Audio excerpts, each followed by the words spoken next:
আহমেদাবাদের নরেন্দ্র মোদী স্টেডিয়ামে আজ যা দেখা গেল তা শুধু একটা ক্রিকেট ম্যাচ নয়, এ যেন টান টান উত্তেজনার কোনো থ্রিলার সিরিজ। টি-20 বিশ্বকাপের গ্রুপ ডিতে দক্ষিণ আফ্রিকা ও আফগানিস্তানের ম্যাচ গড়ালো ডাবল সুপার ওভারে, যা টি-20 ইতিহাসে এটাই প্রথম, যেখানে শেষ পর্যন্ত 4 রানের নাটকীয় জয় তুলে নেয় প্রোটিয়ারা।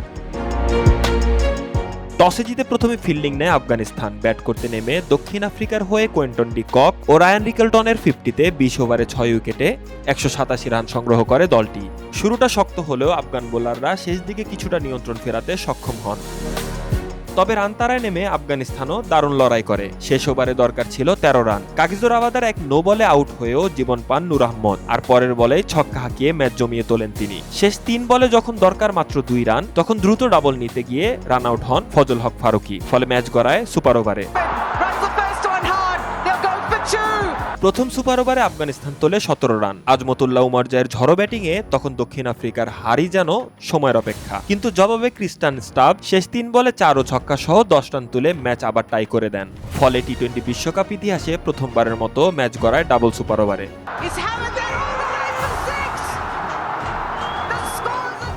দ্বিতীয় সুপার ওভারে ডেভিড মিলার ও স্টাবসের 3 ছক্কায় দক্ষিণ আফ্রিকা তোলে 23 রান। জবাবে রহমানুল্লাহ গুরবাজ দারুণ চেষ্টা চালান। শেষ 4 বলে 24 রান দরকার ছিল। টানা 3 ছক্কায় সমীকরণ নামিয়ে আনেন শেষ বলে 5 রানে, কিন্তু শেষ ডেলিভারিতে আউট হয়ে গেলে 4 রানের রোমাঞ্চকর জয় পায় দক্ষিণ আফ্রিকা। এই জয় দক্ষিণ আফ্রিকার সুপার 8-এ ওঠা প্রায় নিশ্চিত হয়ে গেল, আর ক্রিকেট ভক্তরা পেলেন বিশ্বকাপ ইতিহাসে অন্যতম নাটকীয় এক ম্যাচ। শাহরিয়ার বাঁধন, স্পোর্টস 24 বিডি।